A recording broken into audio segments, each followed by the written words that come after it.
Once upon a time, there was a kind woman who lived next to a meadow of beautiful wildflowers.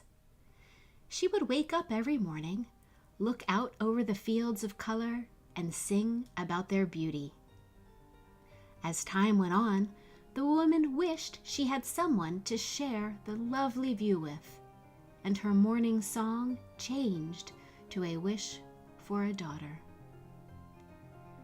The fairy king of the flowers who lived in the field heard the woman's song. She sang with such sincerity and longing that he wanted to grant her wish for a little girl. He approached the woman while she sang one morning and gave her a special seed. "I have heard your sweet singing. Take this seed and plant it. Give it light, water, and love. If you remember to do these things every day, your wish will be granted." The woman was so excited.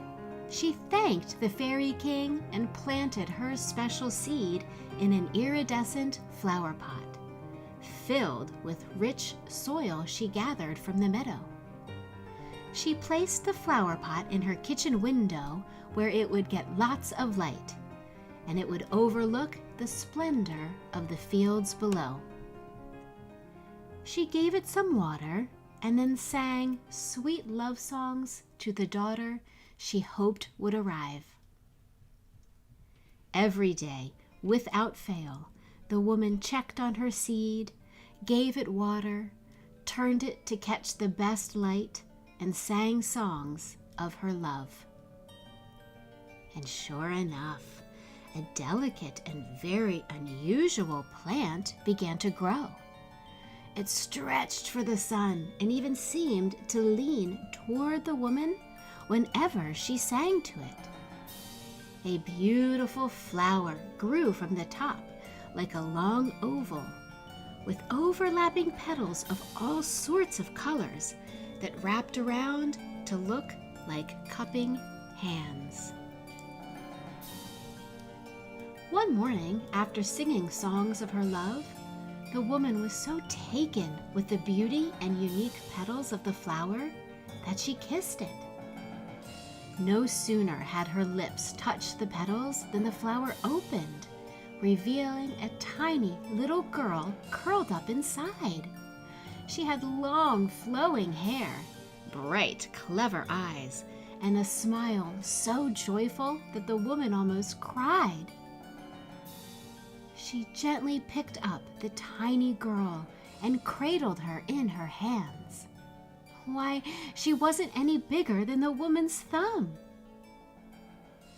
"I will call you Thumbelina, my most precious daughter, and I will love and protect you for all of my days," said the woman. Thumbelina looked up at her and smiled. "I'm glad you are my mother. I heard your sweet singing in my dreams." From then on, they lived their days happily. Thumbelina slept in a walnut shell with rose petals as her blanket and fluffy yellow dandelions as her mattress. She would look out over the fields of flowers and play by making a little boat of poplar leaves and rowing herself back and forth in a bowl of water using daisy stems as her oars. As she grew older and more confident, she asked her mother if she could venture out among the flowers. Though her mother was a bit worried because she was so small, she agreed. They braided a long rope using maiden grass and weaved it together to form a ladder so she could climb down from the kitchen windowsill in the morning after breakfast and climb back up in the evening as the sun began to set in time for dinner. Thumbelina's mother also gave her some special berries. She told Thumbelina, "If you ever need help or get lost, give a mockingbird some of these delicious berries, and ask it to call out to me. I will always be listening and will come to you if I ever hear the call of the mockingbird." Thumbelina loved her adventures among the flowers. Each flower was different and had unique shapes and colors and was equally magnificent. She met all sorts of insects and creatures who taught her many things about life in the meadow. She sang her thanks to each new friend she made, and soon she felt right at home. Every evening, when she made it safely home to the ladder, she'd feed the mockingbirds the special berries her mother had given her. Then she'd scramble up the ladder to tell her mother about all the adventures she had while they sat together eating dinner and watching the sunset. One day, as Thumbelina was swinging herself through the air by holding onto the stems of some tall gladiolas, a toad approached her. Ribbit. Hello, Thumbelina. "Well, hello there, Toad," Thumbelina replied as she plopped down on an orange marigold. I am wondering if you could help me. My son is very sad, and I've heard your lovely voice. Would you come to our house by the stream and sing to him? I am sure it would cheer him up," said the toad. Thumbelina wanted to help the toad's son. She didn't want anyone to be sad. But she had never ventured as far as the stream before. She wondered if she should ask her mother if it was okay first. "How far away is it from here?" Thumbelina asked. It's not far at all. You'll be back to swinging among the marigolds in no time," reassured the toad. "I have some extra sweet nectar you can bring back to your mother as a way to thank you for your kindness, too." Thumbelina liked the idea of surprising her mother with some sweet nectar. So she set off with the toad at once. They chatted here and there as they ventured, and Thumbelina was taken with the soft green moss that seemed to grow everywhere as they got closer to the stream. She wondered if the moss would make a nicer mattress than her dandelions. Suddenly, Thumbelina realized they had been walking a long time and were still not at the stream. But the toad kept saying, "Just a little further." So she continued on. Finally, they made it to the stream. The toad called out to his son. "My dear boy, please come here and listen to the most beautiful singing you have ever heard." As they waited for the sad sun to appear, the toad told Thumbelina how the thick lily pads could hold her up in the water and she could float. The moment Thumbelina stepped on the lily pad to try for herself, the toad pushed her down, broke the stalk, and shoved her into the circling current. Thumbelina found herself floating around and around deep in the middle of the stream, with no way to get off or paddle herself. She had never learned to swim. "What are you doing, Toad?" Thumbelina demanded. "I am trapping you on the stream. I want your beautiful voice to be only mine." "You intend to keep me here?" Thumbelina couldn't believe the treachery. "I do, but don't worry. The stream will be a good home, and you will learn to be happy living here." The toad's plan would not do for Thumbelina. She was sorry she trusted the toad and that she didn't tell her mother where she was going. And she was angry the toad used her trustful nature to trick her and lie to her. There was no sad sun. So she began to devise a plan to escape. she pretended to accept her fate and began to sing. The toad was so enchanted that he sat at the edge of the stream to listen and didn't move. After some time, when the sun had set, she changed her song to a lullaby and watched as the toad's eyes grew heavy and began to close, and his breathing became deep and steady. Slowly, gradually, she altered her voice to sound more and more like the gently bubbling water of the stream, until she knew the toad was fast asleep. She tried reaching over the side of the lily pad to paddle with her hands, but when she got close to the edges, she felt sure she might slip right off or tip into the water. She looked around to see what else she might be able to do, but it was dark and she didn't know much about life on the water. A cool breeze picked up and carried her hair flying into the night. At the same time, a large, broad leaf fluttered down from a tree above, and Thumbelina managed to grab it. She held it up against the wind with both hands like a sail, and the breeze was just strong enough to start pushing her down the stream and out of the circling current. By turning the leaf slightly to one side or the other, she could steer herself to avoid the rocks and branches that blocked her way. As soon as she was sure she was very far away from the toad, she steered herself to the edge of the stream and scrambled onto the black and pearl pebbles along the shoreline. Thumbelina was relieved to have escaped from the toad, but now she had to find her way back home. She looked around for her mockingbird friends, but did not see them anywhere.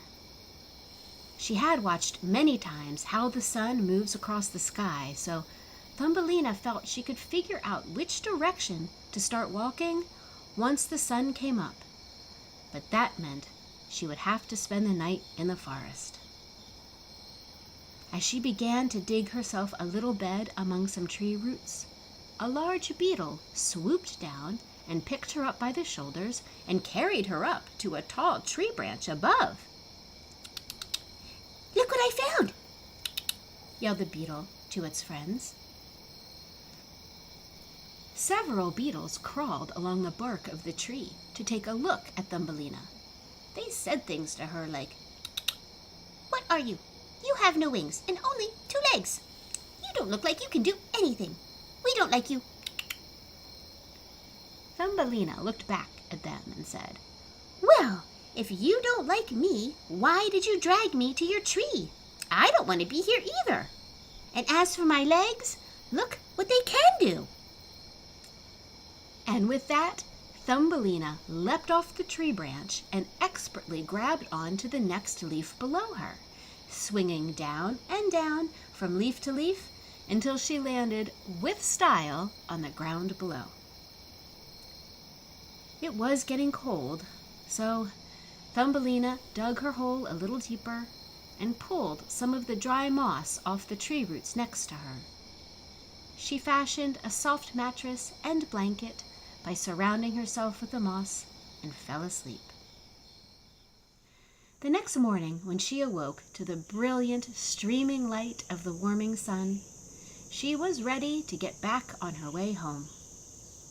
She saw the sun was coming up on her right side, so she started walking along, always tracking where the sun was as it moved across the sky and making sure her path was straight.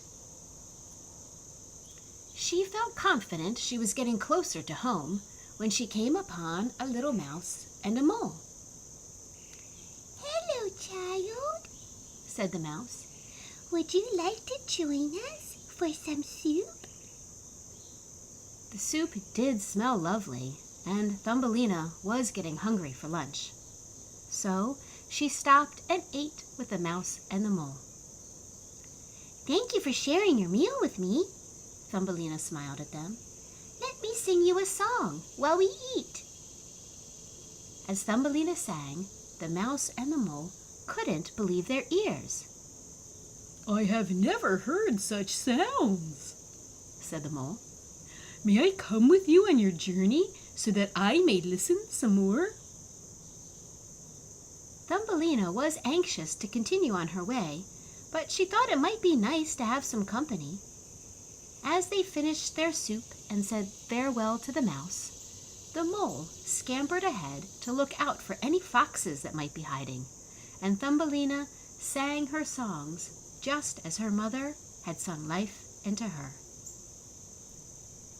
After a short time, they came upon a little swallow, lying with its wings tucked underneath itself with ruffled feathers and its little legs sticking up toward the sky. Because the mole was in front, he saw the bird first. He looked at it and kicked it away, saying, "Look at this silly bird. Probably didn't have enough sense to fly south for the warmer weather. Get out of our way." The swallow just rolled away and didn't move. Thumbelina loved all creatures, and she was very distressed at the way the mole treated the poor bird. She ran to it, knelt by its side, and began petting it. The mole complained. "Why are you wasting your time with that despicable creature? Come, let's continue on and keep singing to me. I want you to sing for my whole family and live with me under the ground."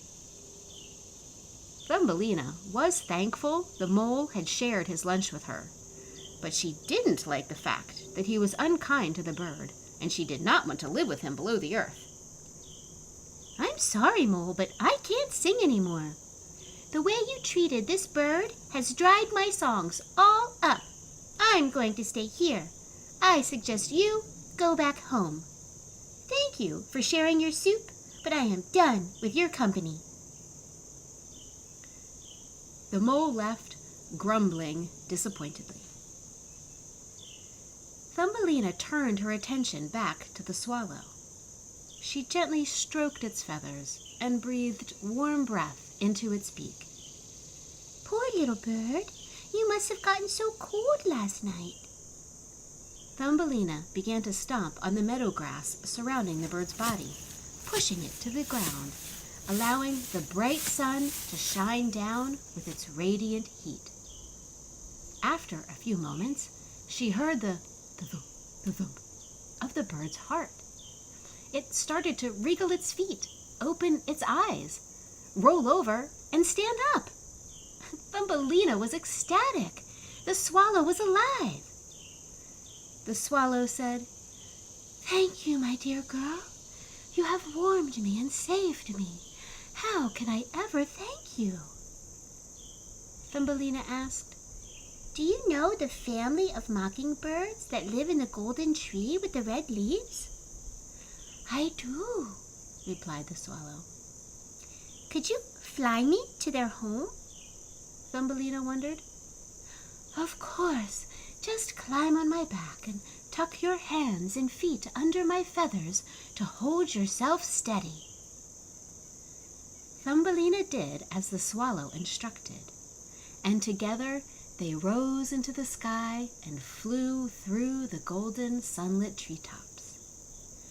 When they arrived at the home of the mockingbirds, the swallow set her down carefully and said, "Goodbye, and thank you again for saving me." Thumbelina hugged the swallow before it flew away. Thumbelina called to her mockingbird friends, and right away one of them flew down to her. Thumbelina opened her empty pockets. "My friend, I have run out of the berries that you love so much, but could you please call for my mother? I have gotten a bit lost, and she told me she would find me if she ever heard your call." "I will, dear friend," replied the mockingbird. "You have shown me and my family such kindness with your gifts of berries in the past." And the mockingbird let out such a call that Thumbelina hoped surely her mother would hear.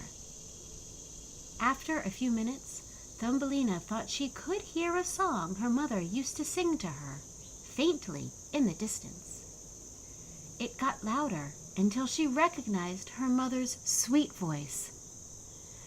Thumbelina raised her own voice until they were singing in unison, the two voices becoming even more lovely with their harmony. Soon, Thumbelina and her mother had found each other, and her mother scooped her up in her hands and cradled the girl with such tenderness and love. "I was very scared when you did not come home last night, Thumbelina. I have been looking for you and am so glad you remembered the call of the mockingbird." Thumbelina was so thankful to be back with her mother. I trusted the toad who tricked me, Mother, because I wanted to surprise you with some extra sweet nectar that he promised me. But I will be more careful and will never leave with a stranger without talking to you about it first. Oh, and can you teach me to swim? And together, mother and daughter made their way home. Thumbelina could smell the sweet flowers of her field, and it looked to her like all the petals were dancing at her return. The end. I hope you enjoyed how Thumbelina used her mind, her courage, and strength to empower herself, and also how she did not let her small size hold her back from enjoying her life adventure. And this is what I wish for you all, because you matter. Your feelings and experience are important, and you deserve to live your own life adventure to the fullest. Like and subscribe for more great stories like this one. Let me know what you think in the comments, and let me know if you think there are other fairy tales that need a reimagining. And keep a lookout. I will release new stories with positive, affirming messages for kids. You can never get too much reinforcement of concepts that elevate, empower, enlighten, and connect. Thanks for watching Elemenco Kids. Like and subscribe.